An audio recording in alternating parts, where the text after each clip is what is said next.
उस दीन को फॉलो करने से क्या क्या फायदे हो सकते हैं, हमारे अंदर क्या क्या तब्दीलियां आ सकती हैं, जिसकी वजह से हम एक बेहतर इंसान बन करके अपने घर के लिए, अपने पड़ोसियों के लिए, अपने रिलेटिव्स के लिए, अपनी सोसाइटी के लिए, जहां आप जॉब करते हैं वहां के लिए, जहां आप पढ़ने जाते हैं वहां के लिए, जहां भी इंसान मौजूद है वहां के लिए आप बेहतर से और बेहतर कैसे हो सकते हैं, इस मौजू पर आज गुफ्तगू होने वाली है। तो चलते हैं आज के हमारे पैनलिस्ट से आपकी मुलाकात कराते हैं।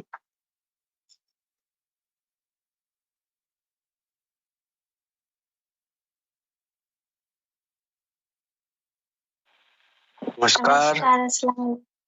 नमस्कार, अस्सलाम वालेकुम। जी, आज के हमारे पैनलिस्ट हैं अल्ताफ अंसारी साहब, शाहवेज यूनुस साहब और ज्योति झा। आज का जो मौजू है, जो टॉपिक है, जैसा कि हमने बताया व्यूअर्स को, पैनलिस्ट हम उसी टॉपिक पे आज बात करेंगे कि किस तरीके से पूरी दुनिया को यूनाइट किया जा सकता है। उसके लिए सरकार इमाम मेहदी गौहर शाही और उनके एकमात्र नुमाइंदे सैयदी यूनुस अल गौहर ने की क्या खिदमत हैं, किस तरीके से वो पूरी दुनिया को यूनाइट कर रहे हैं। और जो किताब लिखी है सरकार इमाम मेहदी गौहर शाही ने, दीन-ए इलाही, वो क्या इम्पोर्टेंस रखती है, अल्लाह टीवी क्या इम्पोर्टेंस रखता है इस दौर में, 21st सेंचुरी में, जबकि पूरी दुनिया में मोहब्बत सिर्फ जुबान पर है, पीठ पीछे लोगों के नहीं है और ना ही दिलों में। लोग सामने आते तो हैं, मोहब्बत की बात करते तो हैं, लेकिन मोहब्बत दिखती है सिर्फ और सिर्फ ऊपरी तौर पर। जिस तरीके से पानी के ऊपर तैरता हुआ ऑयल, वो कभी मिक्स पानी में हो नहीं पाता। वो अलग बात है कि इमल्शन बनाते हैं, वो अलग चीज है, लेकिन जाहिरी तौर पे अगर समझे तो ये चीज है। तो आज हम जानने की कोशिश करेंगे हमारे तमाम पैनलिस्ट से कि पूरी दुनिया यूनाइट कैसे होगी। तो आज का हमारा पहला सवाल अल्ताफ अंसारी से। अल्ताफ भाई, ये पूरी दुनिया में जो प्रॉब्लम्स हो रही हैं, मोहब्बतों की नफरत फैली हुई है, क्या अभी आप इस बात से एग्री करते हैं? जी बेशक, आज पूरी दुनिया एक दूसरे के लिए नफरत का कारण बना हुआ है। इसका सिर्फ एक ही कारण है कि हम अपने आप को पहचान नहीं रहे हैं। ये हमको ईश्वर ने, खुदा ने, उस गॉड ने इस धरती पर उतारा है क्यों? हमारे कुरान पाक में लिखा है कि इंसान अशरफुल मखलूकात है। तो हम अशरफुल मखलूकात हैं, तो इसके पीछे कहानी क्या है? और 14वीं सदी के बाद इंसान की इस हालत का सबसे बड़ा जिम्मेदार इंसान खुद है।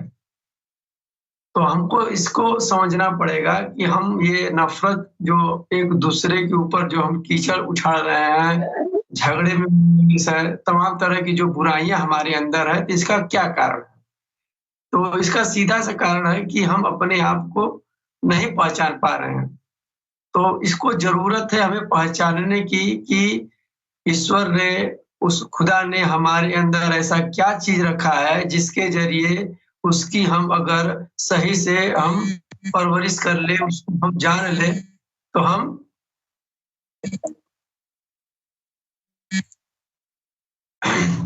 अपने आप को इस्लाह कर सकते हैं।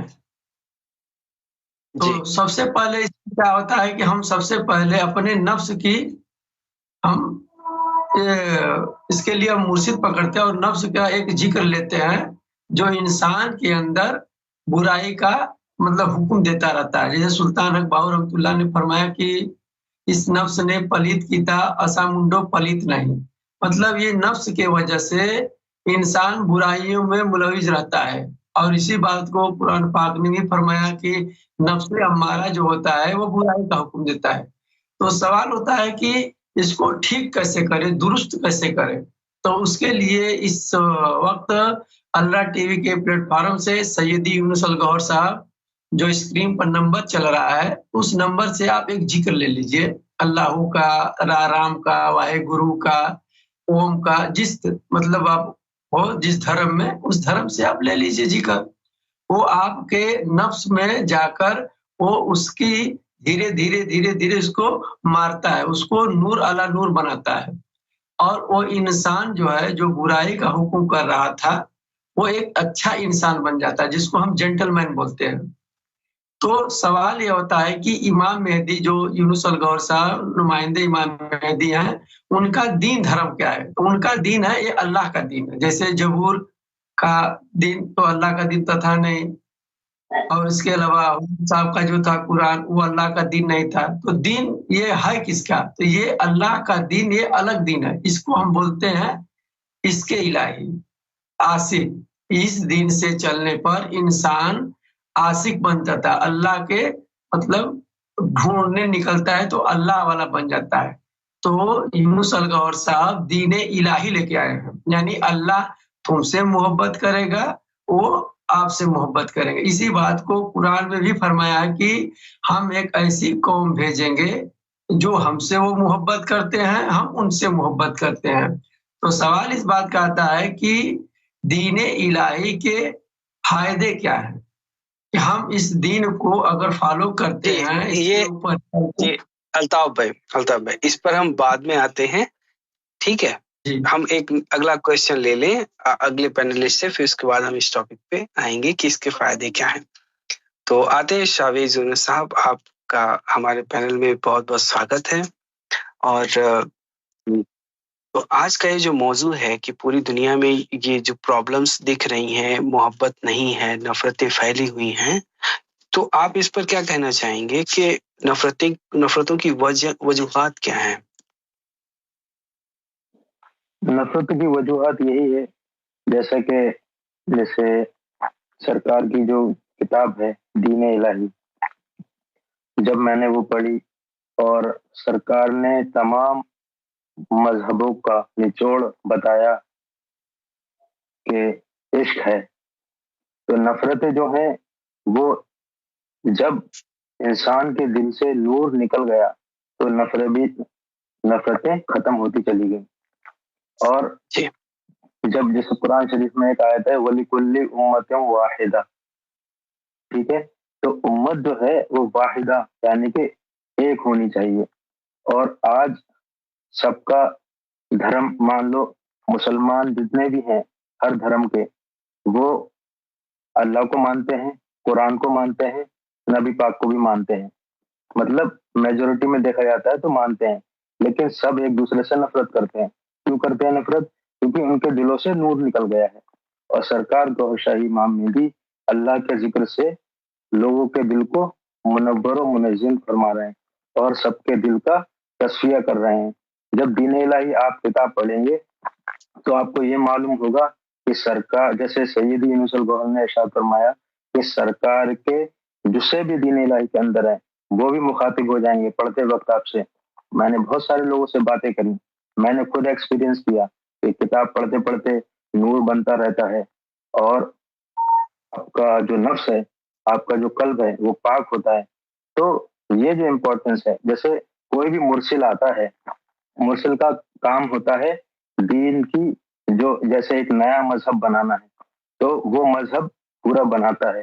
तो इसी उसका निचोड़ क्या है कि इश्क फैलाना, मोहब्बत डालना। तो जितने भी आए, और ऐसे ही इमाम मेहदी जब तशरीफ लेके आ गए तो उन्होंने अल्लाह के जिक्र से लोगों को, मतलब जैसे एक कुरान शरीफ में आयत है, अलिफ लाम रा किताबुन अंज़लनाहु इलैका लितुखरिजन नासे मिनज़ ज़ुलुमाति इलन नूर। तो ये किस किताब की तरफ इशारा है? ये दीन इलाही की तरफ इशारा है, मिनज़ ज़ुलुमाति इलन नूर। टाइम कम है, मैं शॉर्ट में बताऊंगा कि जुल्मत को खारिज करेंगे और नूर दाखिल करेंगे। जब नूर दाखिल होगा तो आपके अंदर खुशहाली, आपकी जो परेशानी है, आपकी जो गलाजत है, आपके जो खन्नास है, आपकी जितनी भी जो परेशानी बलाएं हैं वो सब दूर होती हुई नजर आती हुई दिखाई देंगी आपको। बस यही एक रास्ता है दिलों को पाक करने का और खुशहाल रहने का। और खुशहाल रहने की मैं एक दलील दे देता हूँ कुरान शरीफ से, अला बिज़िक्रिल्लाहि तत्मइन्नुल कुलूब, के दिलों को इत्मीनान अल्लाह के जिक्र से मिलता है। आपको पैसे से इत्मीनान नहीं मिलेगा, घर से इत्मीनान नहीं मिलेगा, आप कुछ भी दुनिया में कर लीजिए, आप बड़े से बड़ा काम कर लीजिए, आप पॉलिटिक्स में मतलब महारत हासिल कर लीजिए, आप कुछ भी बन जाइए, आप डॉक्टर बन जाइए, इंजीनियर बन जाइए, लेकिन आपको सुकून, जो खुशी है, जो आपका इनर पोटेंशियल है, वो ग्रो नहीं हो पाएगा। वो सिर्फ और सिर्फ अल्लाह के जिक्र से ही होगा। थैंक यू हाफिज शाहवेज यूनुस साहब। आते हैं हमारे सिस्टर ज्योति झा की तरफ और उनसे पूछते हैं कि ये जो नफरतें फैली हुई हैं पूरी दुनिया में, है ना, कोई भी एक दूसरे को जब देखता है कि वो आगे बढ़ रहा है किसी भी फील्ड में, तो वहां पर वो उससे जलता है और चाहता है कि वो उसकी जगह ले ले। समझ रहे हैं? तो इससे क्या होता है कि नफरतें फैलती हैं उसके दिल में। आपको क्या लगता है ये किस तरीके से चीजें रन कर रही हैं, ये नफरतें वाली? जी, आपने जो ये एग्जाम्पल दिया कि किस वैसे तो नफरत जो है वो हर फील्ड में, हर जगह, हर सोसाइटी के हर हिस्से में देखी जाती है, लेकिन ये जो आपने एग्जाम्पल दिया इसमें कि किसी की कामयाबी को देखकर जेलस होना, जलना, अब इसमें भी दो तरीके के लोग होते हैं और वो डिफरेंशिएट करना भी हमको सूफी मास्टर यूनुस अल गौहर ने ही बताया। पहले हमको नहीं पता था, पहले हमको बस इतना था कि ये जलते हैं इससे, सामने वाले से, और सामने वाला इनसे इस वजह से जलते हैं। रीजन भी नहीं पता था क्यों जलते हैं लोग, खुश क्यों नहीं होते दूसरों की कामयाबी से, और अगर दूसरा कामयाब हो रहा है तो इसमें आपका नुकसान क्या हो रहा है, आप भी मेहनत करो, आप भी कामयाब हो जाओ। तो ये बात समझ के बाहर थी। तो सूफी मास्टर यूनुस अल गौहर ने ये समझाया कि जो दो तरह के लोग होते हैं, एक तो जो होगा अजली मोमिन, दूसरा असली मुनाफिक या असली मुनाफिक या असली काफिर। तो जो असली मोमिन होगा वो अगर किसी से जेलस होगा, यानी उसने किसी को देखा कि सामने वाले इंसान कामयाब हो रहा है और वो कामयाब नहीं हो पा रहा मेहनत करने के बावजूद, तो उसके अंदर भी जलन की भावना होगी, आएगी, लेकिन वो भावना आके चली जाएगी, बस वो थोड़ी देर के लिए फील करेगा बुरा और बस खत्म। और वहीं पे अगर वो अजली मुनाफिक, असली बदबख्त, जो सही लफ्ज है, असली बदबख्त अगर वो होगा तो वो क्या करेगा, वो उस इंसान के पीछे पड़ जाएगा तब तक कि जब तक वो उसको पूरी तरीके से तबाह और बर्बाद ना कर दे। तो ये एक डिफरेंस होता है जो हमको सरकार गौहर शाही की तालीम, जो सैयद यूनुस अल गौहर के जरिए हमको मिली है, जिसके जरिए हम डिफरेंशिएट कर पाते हैं कि किस तरह एक जलन जैसी छोटी चीज से भी हम मोमिन को और असली बदबख्त को भी डिफरेंशिएट कर सकते हैं, कि जलन इनको भी होती है, मोमिनों को भी, यानी ईश्वरवादियों को भी, और उनको भी होती है जो ईश्वर के दुश्मनों में से है। लेकिन डिफरेंस होता है कि इनकी जलन जो होती है वो इनके अपवित्र नाभि आत्मा की वजह से आती है, जो चार पंछी अंदर है ना, उनकी वजह से जलन की भावना उनके मन में जागृत होती है। लेकिन जो असली बदबख्त होते हैं उनके अंदर इम्प्लांट होता है, वो प्रोग्राम्ड ही इस तरीके से होते हैं, और वो फिर यानी उससे सामने ऐसे बंदे, ऐसे मखलूक जो इंसान के रूप में पैदा हुए और उनके अंदर ये स्पेशली प्रोग्राम्ड हैं वो लोग, जैसा कि कुरान में अल्लाह ताला ने फरमाया कि अक्सरियत इंसान को जहन्नम के लिए पैदा किया, तो वो अक्सरियत वो हैं जो जहन्नम का ईंधन बनेंगे। तो आते हैं अब शाहवेज यूनुस साहब की तरफ और उनसे पूछते हैं कि किस तरीके से, जैसे बहुत सारे ऐसे लोग हैं जिनको जिन पकड़ लेता है, परेशान करता है ना, तो उनके लिए और जो रूहानी जो लोग अपने आप को कहते हैं और लोगों को ट्रीटमेंट देते हैं और उससे पैसे वगैरह ले करके उनको जिंदगी खराब करते हैं, क्या आप इन तमाम चीजों से वाकिफ हैं और इसका सॉल्यूशन क्या है जो सरकार इमाम मेहदी गौहर शाही की तरफ से है? इसका सॉल्यूशन सिर्फ अल्लाह के जिक्र में है। कैसे है? कुरान शरीफ में अल्लाह ताला ने इरशाद फरमाया कि हम तुम्हारे कल्ब पे इसमें जात अल्लाह नक्श कर देते हैं, अगर हम तुम्हें पसंद फरमाएंगे तो हम तुम्हारे कल्ब के ऊपर इसमें जात नक्श कर दें। यही इसका एक वाहिद रास्ता है और कोई सा भी रास्ता नहीं है। मैंने तो बहुत एक्सपीरियंस किया है इसमें और मेरे घर में भी ये सब होता है। जी, अपना एक्सपीरियंस आप बताएं, वो जरूरी है। हाँ, जैसे मैं जो केस देखता हूँ तो देखता हूँ कि कोई 20 साल से किसी मजार शरीफ में बंद है। अभी मैंने एक औरत को देखा, वो 15 साल से उसकी इतनी मोटी जंजीरें से बंद थी मजार में, और जिस मजार पे वो बंद थी वो वलीउल्लाह का मजार शरीफ है। ठीक है, तो अब आप ये सोचेंगे कि भाई वली के मजार पे, लेकिन 15 साल हो गए, 15 दिन नहीं 15 साल हो गए, लेकिन ठीक नहीं हुई। चौचा शरीफ की जो अदालत है वो भी बहुत बड़ी है और कलिया शरीफ साबिर पाक की जो अदालत है वो भी बड़ी है। जिन्नातों के मसले वहां से हल होते हैं। लेकिन सरकार की जब मैं बारगाह में आया तो मुझे ये पता चला कि जो काला जादू होता है, सिफली इल्म होता है, वो अल्लाह का वली भी खत्म नहीं कर सकता। क्यों नहीं कर सकता? क्योंकि उनके अंदर जाती नूर होता है लेकिन थोड़ा होता है, और ज्यादातर सिफाती नूर होता है। लेकिन सरकार गौहर शाही एक जात है। अगर कोई भी किसी के अंदर काला जादू या कोई भी सिफली इल्म असर कर जाए और उसके अंदर अगर जात ने नजर कर दी तो वो उसकी खबासत वलाजत जला के राख कर देते हैं। या अगर कोई जिन्नात, जैसे मान लो मैं किसी के ऊपर दम करता हूँ, वो अगर सरकार गौशाही की बारगाह में उसको पता चल जाता है यार ये बारगाह तो बहुत खतरनाक है, तो वो कहता है कि मुझे माफ कर दो और मुझे बताओ मैं क्या करूं, मुझे मारो मत।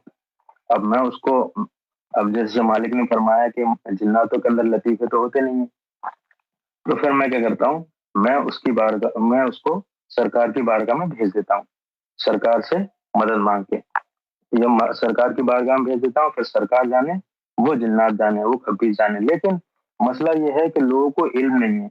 लोग, हर किसी के घर में कुरान शरीफ है, लेकिन कुरान शरीफ में 2 आयतें हैं, 2 सूरतें हैं कि जिसको अल्लाह ताला ने काले जादू के लिए उतारी, लेकिन लोग फिर भी सूफियों के पास, मौलानाओं के पास, पंडितों के पास जाते हैं। किस लिए जाते हैं? ताकि उनका जो अंदर बिलीफ सिस्टम है वो टूट गया है। नमाज भी पढ़ते हैं लेकिन उनको फैज नहीं। फैज तो छोड़ो, लोगों का दर्द ठीक नहीं कर सकते आजकल के मौलाना। तो किस बात के मौलाना? भाई पूरा कुरान तुम्हें याद है लेकिन तुमसे सामने वाले का दर्द ठीक नहीं हो रहा है, तो ये कैसी, मतलब आप क्या किस तरीके से देख रहे हैं? ये चीज समझ में नहीं आती है। भाई अब मैं ट्रीटमेंट ले रहा हूँ लेकिन मुझे फायदा मिलना चाहिए ना। लेकिन सरकार गौशाही की बारगाह से जब मुझे इजाजत मिली, सैयदी ने, मेरे मालिक ने मुझे इजाजत दी, तो उस दिन से लेकर आज तक मैंने हजारों लोगों को जिनके ऊपर जिन्नात का असर था उनको ठीक किया। और वो 3 दिन में, 3 घंटे में, हद से ज्यादा 7 दिन लगते हैं, हद से ज्यादा 7 दिन लगते हैं बस। बाकी तो एक एक दिन में ऐसे ही खत्म हो जाते हैं। 1-1 करोड़ खबीस ऐसे ही खत्म हो जाते हैं एक एक दिन में, एक एक दिन में।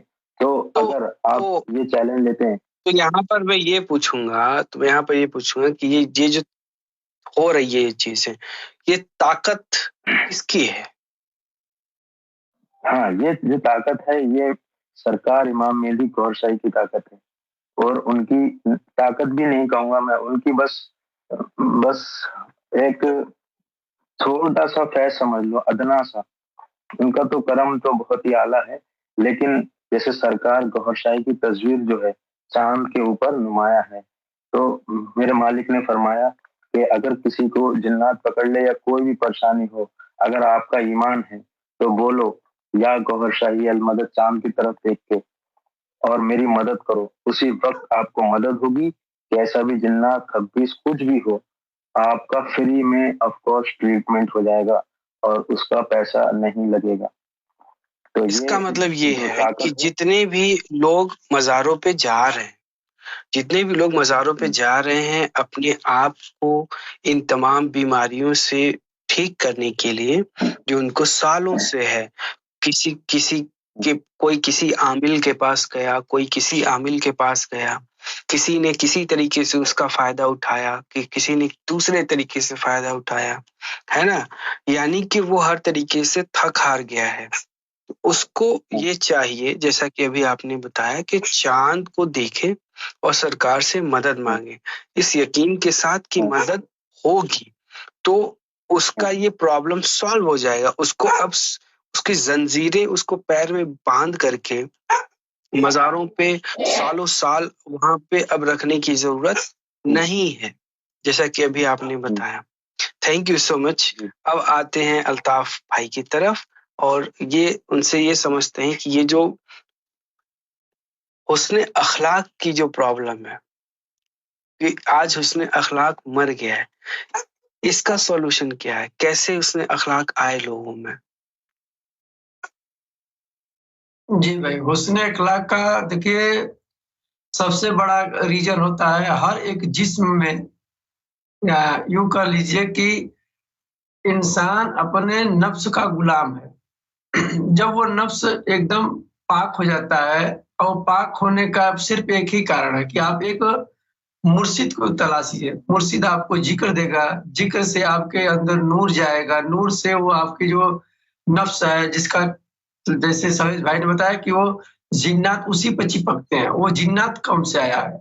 अल्लाह के रसूल सल्लल्लाहु अलैहि वसल्लम ने फरमाया ना कि मैंने अपने नफ्स को कलमा पढ़ा लिया है, आप भी पढ़ा लो। तो जब वो कलमा पढ़ के नफ्से अम्मारा से लवामा बनता है, लवामा से मुलहिमा बनता है, मुलहिमा से लास्ट में और तरक्की करके मुतमइन्ना बन जाता है। जब मुतमईन हो जाता है, जैसे कि इसके नाम से ही वाकिफ है कि अल्लाह इससे मुतमईन हो जाता है, ये अल्लाह से मुतमईन हो जाता है। तो उसी स्टेज को ये तरक्की करके, पहले कुत्ता था, फिर और तरक्की करेगा, फिर तरक्की कर करके ये एक जेंटलमैन यानी एक अच्छा इंसान बन जाता है। तो इसी बात को सईदी यूनुस गौहर साहब फरमाते हैं कि बगैर किरदार की तस्कील के बगैर इंसान के अंदर रूहानियत उतर ही नहीं सकती। और इसका सबसे बड़ा देखिए सबूत यह है कि अल्लाह टीवी के प्लेटफॉर्म पर आज इस वक्त हर धर्म के लोग हैं। हिंदू भी है, जिसको हम सनातन बोलते हैं, मुस्लिम भी है, सिख भी है, ईसाई भी है। ये इस दौर का सबसे बड़ा उदाहरण है कि वाहिद एक ऐसा चैनल है जिसके प्लेटफॉर्म पर सारे धर्म के लोग जुड़े हैं और सारे लोग देखते हैं, और सब अपने अपने धर्मों से अपने अपने धर्म का प्रचार प्रसार करते हैं। कोई रंजिश नहीं है। तो ये पॉसिबल कैसे है कि वो लोग अब एक अच्छा इंसान बन गया है, उनके अंदर हुस्न अखलाक आ गया है। तो जो हम कह रहे हैं उसको सैयदी यूनुस गौहर साहब वो दिखा रहे हैं भाई प्रैक्टिकली कि देखो ऐसे इस्लाम चलता है, ऐसे सनातन में लोग चलते हैं। यही हमारे सरकार इमाम मेहदी ने बोला कि हम जब आए हैं तो हम इसलिए नहीं आए हैं कि हम आपके दीन धर्म को झूठला दें। आप जिस धर्म में हो उसी धर्म में रहो, ले लो सिमरन, मुसलमान है ले लो जिक्र, आ जाओ अपने नफ्स को पाक कर लो, अपने असुर शक्ति को पाक कर लो, और अपने ही धर्म से अपने ईश्वर को, अपने अल्लाह को ढूंढो। ये बात कबीर दास ने भी बोली थी कि नदिया एक घाट बहुत तेरे, एक कबीर दास समझ समझ के फेरे। मतलब सारे धर्म अच्छे हैं, बस हमको उलझा के ये हमारा नफ्स रखा है। जब हमारा नफ्स चेंज हो जाएगा, नफ्से अमारा से नफ्से मुलहिमा बन जाएगा, मुतमइन्ना बन जाएगा, तो वही इंसान जो दूसरों को तकलीफ देता है, एक दूसरे से हसद रखता है, एक दूसरे के लिए बुरा भावना रखता है, एक दूसरे को बर्बाद करने के चक्कर में पड़ा हुआ है, वो इंसान सुधर के एक अच्छा सा इंसान, एक गुड पर्सनालिटी बन जाता है। ये इस वक्त सिर्फ अल्लाह टीवी के प्लेटफॉर्म से हो रहा है, बाकी कहीं नहीं होता, क्योंकि हमने 16 साल ढूंढा इस तालीम को, कहीं नहीं मिला है। तो मेरा तो यही रुझान है कि अगर आपको हुस्न जान एक अच्छा इंसान बनना है, आप अल्लाह टीवी ज्वाइन कीजिए, जिक्र लीजिए, अपने नफ्स कल्ब में तहारत लाइए, और एक अच्छा इंसान बन के आप दिखाइए, जैसे सईदी साहब इस वक्त कर रहे हैं। जी भाई। तो अल्ताफ भाई, आपकी गुफ्तगू से हमें ये समझ में आ रहा है कि ये जो अमरुन बिल मारूफ व नही अनिल मुनकर है, जो कुरान की आयत है, जिसमें अल्लाह ने कहा है कि अच्छे अमल करें और बुराई से दूर रहें। तो ये जो चीज है, क्या ये सिर्फ जुबान से हम लोगों को कहने के लिए कि भाई ये काम गलत है, आप इसको ना करिए, नहीं तो आपको ये नुकसान होगा, यानी उस अमल का इम्पैक्ट बता दिया जुबान से। एक तो ये तबलीग का तरीका हो गया। दूसरा तरीका ये हो गया कि हम खुद उस बुराई को छोड़ दें, ताकि हमारे आसपास के जो लोग हैं वो उस चीज को अमली तौर पे जब देखेंगे तो वो समझेंगे कि ये चीज नहीं करनी चाहिए। जो हमारे बच्चे प्रैक्टिकली हमारे अमल से सीखते हैं, ना कि हमारी गुफ्तार से, बल्कि हमारे किरदार से हमारे बच्चे सीखते हैं।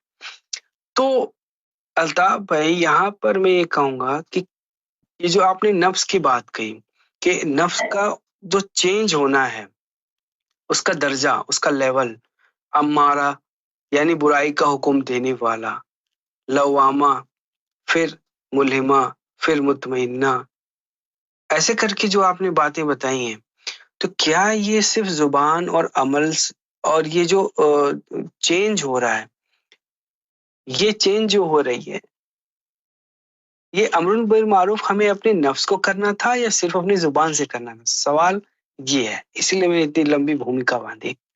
जी देखिए भाई, जो हमारे मौलवी साहब समझाते हैं ना कि आप अच्छे अच्छे काम करो, अच्छे से रहो, तो वो केवल जुबानी बोलते हैं, जबकि उनको पता होना चाहिए कि जो कलमा है ला इलाहा इल्लल्लाह मुहम्मदुर रसूलुल्लाह, कि अपने नफ्स को पाक करो और अपने कल्ब को बेदार करो। साफ आया, साफ और पाक। तो साफ क्या करना है और पाक क्या करना है, यानी पहले से कोई चीज गंदी है, कलमा ये बोला नहीं, कोई चीज पहले से गंदी है उसको साफ करना है, और वो गंदी हो जाएगी जब उसमें कल्ब में नूर जाएगा तो पाक हो जाएगा। तो ये ईमान मुफज्जल में भी है कि इकरारु बिल लिसान और तस्दीक बिल कल्ब, यानी जो जुबान कह रही है उसके ऊपर आपका दिल भी गवाही करे। जैसे माचिस की डिब्बी होती है ना, तो कांटी में भी उसका मसाला लगा रहता है और डिब्बे पर, दोनों में जब रगड़ करता है तब जाके वहां से आग निकलती है। तो उसी तरह जो हमारी जो तालीम है, यानी हमारी क्या, हमारे सरकार की जो तालीम है, ये तो बरसों से चली आ रही है। इसका सिर्फ एक ही निचोड़ है कि इंसान या अमर बिल मारूफ जो आप बताए, वो तभी हो सकता है जब उसकी जुबान और उसका दिल दोनों एक हो जाए, इकरार बिल लिसान और तस्दीक बिल कल्ब, यानी वो सिर्फ रूहानियत, तसव्वुफ, बातिन के इल्म से ही वो ऐसा पॉसिबल हो सकता है। अगर वो बातिन के इल्म का इनकारी है तो वो केवल ख्याली पुलाव बना रहा है कि आप अच्छे बन जाओ, ये बन जाओ, वो बन जाओ, क्योंकि जब तक उसके कल्ब में नूर जाएगा नहीं, उसका नफ्स में जिक्र लेगा नहीं, वो बदलेगा नहीं, तब तक वो केवल जवानी बकबक कर रहा है। अच्छा, सबसे बड़ी सबूत है आज के दौर में कि हर मौलवी बुरे कामों में फंसा हुआ है, ये सबसे बड़ी प्रैक्टिस है। तो इसका मतलब कि कुरान पढ़ने से नहीं होता। जैसे दवाई है, आप दवाई का नाम रख रहे हैं पैरासीटामोल, पैरासीटामोल, क्या आपके वो दर्द को ठीक कर देगी? नहीं, उसको खाना पड़ेगा, वो अंदर जाएगी, पेट में घुलेगी, पूरे बॉडी में जब वो करेगा तब जाके बीमारी ठीक होगी ना। तो आप इसी तरह जो ये कुरान पढ़ रहे हो, वो तो केवल एक अक्स है। असल कुरान तो अल्लाह के रसूल सल्लल्लाहु अलैहि वसल्लम के कल्ब पर उतरा है ना। जैसे हमारे सरकार एक मिसाल देते हैं कि एक पंजाबी जासूस था, उसने बोला कि हमने मुसलमानों को, बच्चों को 20 साल कुरान पढ़ाया, हम क्यों नहीं नूरी हुए? चलो हमारी बात तो छोड़ लो, ये जो मौलवी मौलाना ये क्यों नहीं नूरी हो रहे हैं? एक दूसरे को गाली दे रहे हैं, मुनाफिक बोल रहे हैं, एक दूसरे के पीछे नमाजें नहीं पढ़ रहे हैं। तब हमारे सरकार ने इसका जवाब दिया कि इसमें नूर नहीं है, इसमें नूर बनाने की टेक्निक है। वो टेक्निक जैसे पत्थर से पत्थर रगड़ता है तो चिंगारी उठती है, पानी से जब पानी टकराता है तो बिजली बनती है, ठीक उसी तरह आपके दिल में, आपके बॉडी में 1.5 वाट का बिजली है। वो जब कलाम से टकराता है तब जाके नूर बनता है, और जब वो नूर बनेगा तब कल्ब में जाता है, नफ्स को पाक करता है, नफ्स से अम्मारा से लवामा बनता है, लवामा से मुलहिमा बनता है, मुलहिमा से मुतमइन्ना बनता है।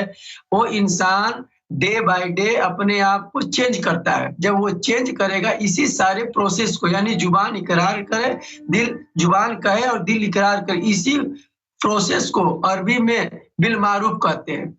यानी केवल आप बात करोगे तो वो अमल नहीं है, वो आप चीज नहीं बता रहे। जब तक इस इल्म को, इस तालीम को मानोगे नहीं, दोनों को आप अपनाओगे नहीं, तब तक आप इस कैटेगरी में आ ही नहीं सकते। जी भाई। यानी अमरुल अमरुल बिल मारूफ कल्ब करेगा और नहीं अनिल मुनकर जो है हमें अपने नफ्स को करना है, उसको मना करना है, उसको बुराई से। तो ये अंदर ही अंदर प्रोसेस चलती है। अब आते हैं सिस्टर ज्योति झा की तरफ और उनसे ये समझने की कोशिश करते हैं कि जो सतगुरु होते हैं उनके अंदर तो ईश्वर होता है और वो प्रतिनिधि होते हैं, तो उनके वाणी में भी क्या ज्योति होती है, नूर की, जिससे फायदा होता है इंसान जो सुनने के लिए, सत्संग सुनने के लिए जो बैठे हुए, चाहे वो ऑनलाइन बैठे हों या फिर महफिल में बैठे हों साथ में फिजिकली। इस आपने जो ये सवाल किया है इसका जवाब मैं कबीरदास जी के एक दोहे से देना चाहूंगी। कबीरदास जी कहते हैं कि कबीरा ते नर अंध है, गुरु को समझे और हरि रूठे गुरु ठौर है, गुरु रूठे नहीं ठौर। यानी इसका ये मतलब है कि ये जो लोग हैं कबीर, ये जो लोग हैं ये सब अंधे हैं, इनको दिखाई नहीं देता कि गुरु को कोई अलग समझ रहे हैं। अगर गुरु को ईश्वर से, परमात्मा से अलग समझ रहे हैं, अगर फिर कहते हैं हरि रूठे, यानी हरि ईश्वर, परमात्मा, अल्लाह कह लो, गॉड कह लो, तो अगर वो हमसे रूठ भी जाए, नाराज भी हो जाए, तो गुरु का ठिकाना है, अभी गुरु का दर है। लेकिन अगर गुरु नाराज हो जाए ना, तो फिर ऊपर वाला हरि, वो जो अल्लाह है, वो भी नहीं आ रहा बचाने। तो ये जो गुरु के जो चरण है ना, यही ईश्वर के आपका धाम है, यही सब कुछ है। अगर गुरु आपसे राजी है, अगर गुरु आपसे राजी है तो बस वो भी राजी है, ऊपर वाला भी राजी है। अगर वो आपसे नाराज हो जाता है तो फिर ऊपर वाला भी आपके साथ नहीं, कोई अवतार, कोई संत, कोई भी आपका साथ देने वाला नहीं है। तो गुरु में तो साक्षात ईश्वर, गुरु ही ईश्वर का वास है। जी फिर एक और ये चीज तो हमने समझ लिया। जी प्लीज कंटिन्यू। हाँ, एक और चीज है जो अब बुक्स में भी आती है कि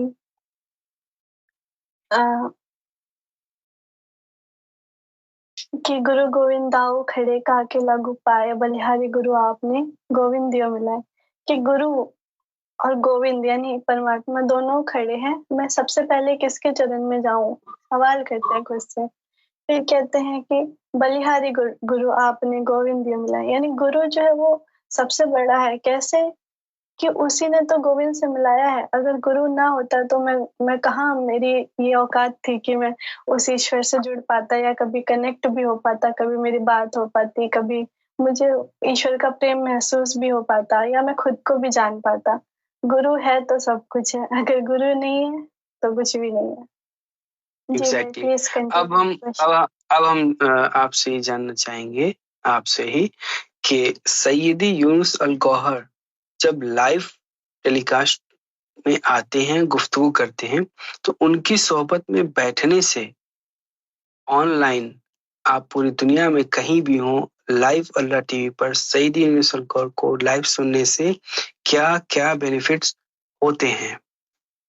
सिस्टर ज्योति झा। जी, सबसे पहले जो सैयदी यूनुस अल गौहर जो हमारे सतगुरु हैं और महाभगवान कल की अवतार सरकार गौहर शाही के प्रतिनिधि, एकमात्र प्रतिनिधि भी हैं, तो वो हम सबको अपनी सोहबत, अपने सत्संग से नवाजने के लिए रोजाना अल्लाह टीवी लाइव में जो हमारे शो चल रहा है, प्रोग्राम चल रहा है, इसी में इंडियन स्टैंडर्ड टाइम के हिसाब से सुबह 4 बजे लाइव आते हैं और हम सबको अपने दिव्य ज्ञान से, दिव्य दृष्टि से कृपा बरसाते हैं। तो वहां पे आपको सईद जी को लाइव सुन के क्या आपके अंदर चेंजेस आएंगे, क्या आपके अंदर बदलाव आएंगे और क्यों जरूरी भी है? जो गुरु की जो सोहबत होती है वो सबसे ज्यादा जरूरी होती है। आजकल एडवांस दौर है, हर चीज एडवांस होती जा रही है। पहले लोग सफर करने के लिए बैलगाड़ी का इस्तेमाल करते थे, पैदल भी जाते थे, फिर बैलगाड़ी आ गई, फिर उसके बाद साइकिल, फिर स्कूटर, फिर बाइक, कार, ट्रेन, एरोप्लेन, बहुत सारी चीजें आ गई। अब तो घंटों में ही लोग सफर एक दुनिया के एक कोने से दूसरे कोने में पहुंच जाते हैं। तो फिर ईश्वर से जुड़ने के मार्ग में भी तो कुछ ना कुछ प्रोग्रेस हुआ होगा ना, इसमें भी तो एडवांस चीजें आई होंगी। तो ये जो सारी टेक्नोलॉजी है, ये इजाद इंसानों ने ही की है, लेकिन उन इंसानों को जो दिमाग दिया है, वो सोच जो दी है, वो तो ईश्वर ने ही दी है ना। जो मास्टरमाइंड बैठा है वो तो ऊपर ही बैठा है ना। तो उसने ये जितनी भी टेक्नोलॉजी है, जितनी भी सुविधाएं हैं, ये इसलिए लोगों को इसका आइडिया दिया, लोग इसलिए बनाया ताकि ये सरकार गौहरशाही के दौर में इनका इस्तेमाल हो सके, इन टेक्नोलॉजी का यूज हो सके। अभी जितनी भी साइंटिफिक रिसर्च होनी थी, जितनी भी डिस्कवरीज होनी थी, वो अपने ऑप्टिमम लेवल पर पहुंच चुकी हैं। जितना भी नीडेड था, जितना भी जरूरी था, सब हो चुका। क्योंकि महाभगवान कल की अवतार जो इमाम मेहदी भी है और मसीहा भी है, और भी कई नामों से अलग अलग धार्मिक किताबों में उनको पुकारा जाता है। तो उनको वो पूरी इंसानियत के लिए, चाहे वो किसी भी धर्म से बिलोंग करता हो, किसी भी रीजन से हो, कोई भी भाषा बोलता हो, सबके लिए आए हैं। उनको पूरी दुनिया में घूमना है, ट्रेवल करना है, सब तक ये दिल वाला जो मैसेज है, ईश्वर का जो प्रेम है, इसका मैसेज है, ये पहुंचाना है। उसी के लिए सारी टेक्नोलॉजी और सुविधाएं जो बनी है, तो उसी का यूज करते हुए जो सतगुरु की संगत है वो सबसे ज्यादा जरूरी होती है एक सच्चे साधक के लिए। क्यों? क्योंकि वो जब सतगुरु की सोहबत में होता है तो जो उनके ऊपर ईश्वर की जो तजल्लियात पड़ती हैं, या उनके अंदर जो नूर होता है, जो दिव्य प्रकाश होता है, उसी के छींटे जब उस साधक के ऊपर पड़ते हैं, उससे वो जल्दी पवित्र होता है। बाकी अगर वो भजन से, जिक्र फिक्र से अगर वो चले तो बहुत ही लंबा रास्ता होता है। वो थोड़ा छोटा नूर बनाएगा, यानी छोटा छोटा दिव्य प्रकाश बनेगा ईश्वर जाप करने से, चाहे हृदय भजन के जरिए किया जाए, या माला के जरिए किया जाए, या पास अनफास से किसी भी जरिए से किया जाए, तो लंबा रास्ता होता है वो। और जो गुरु की दिव्य दृष्टि होती है, जो सोहबत होती है, वो बस लम्हे भर का ही खेल होता है कि आप लम्हे में ही पवित्र होने लगते हैं, कुछ ही समय में ही। और हम जो दिव्य प्रकाश बनाते हैं जिक्र से, भजन से, अखंड संकीर्तन से, तो वो हम फिर कोई गलती भी कर जाते हैं, झूठ बोल दिया, गुस्सा कर लिया, उस समय वो जाया भी हो जाते हैं, वेस्ट भी हो जाते हैं।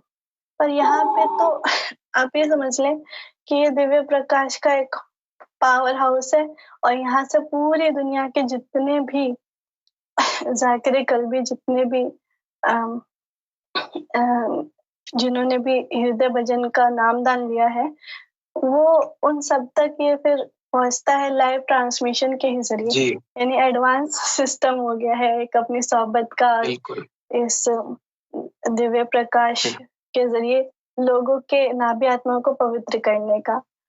तो अगर आप चाहते हैं कि आप आध्यात्मवाद के रास्ते में जल्दी प्रोग्रेस करें, जल्दी से पवित्र होकर ईश्वर के निकट यानी करीब और करीब होते चले जाएं, तो आपको चाहिए कि हमें भी चाहिए कि हम रोजाना पूरी कंसिस्टेंसी के साथ सईदी यूनुस अल गौहर के लाइव महफिल को ज्वाइन करें।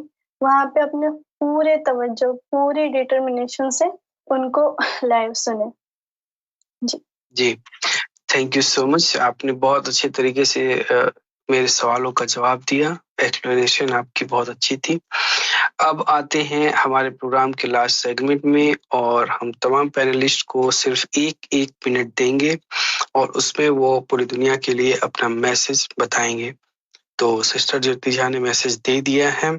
अब आते हैं अल्ताफ भाई की तरफ।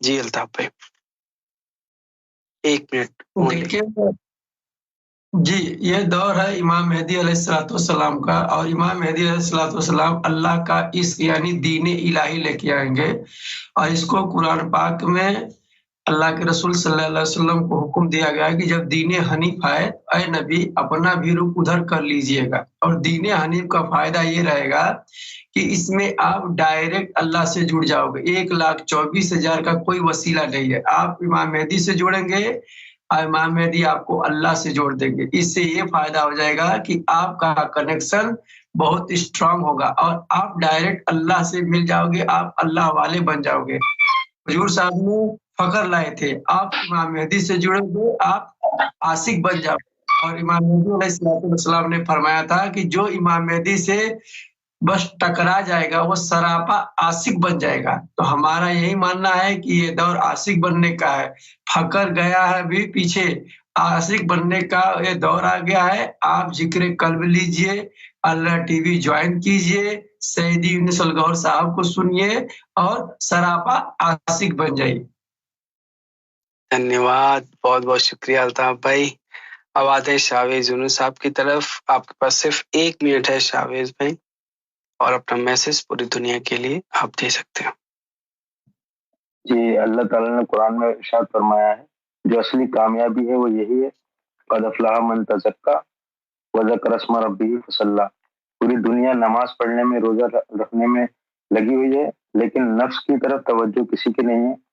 यही पैगाम है अल्लाह का, कुरान का और सरकार की दीन इलाही किताब का। वो क्या है? अपने नफ्स को पाक करना। कि जिसने अपना नफ्स का तस्किया कर लिया, कल्ब का तस्फिया कर लिया, वो कामयाब हो गया।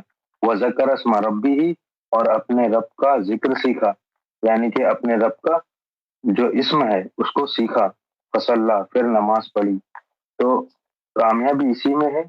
और लोगों को चाहिए कि अपनी जो उनकी नीड है वो सरकार, देखो मैंने तो आज तक ये नहीं देखा कि सरकार की बारगाह में कोई आया हो और उसको कुछ मिला ना हो जो उसने मांगा हो।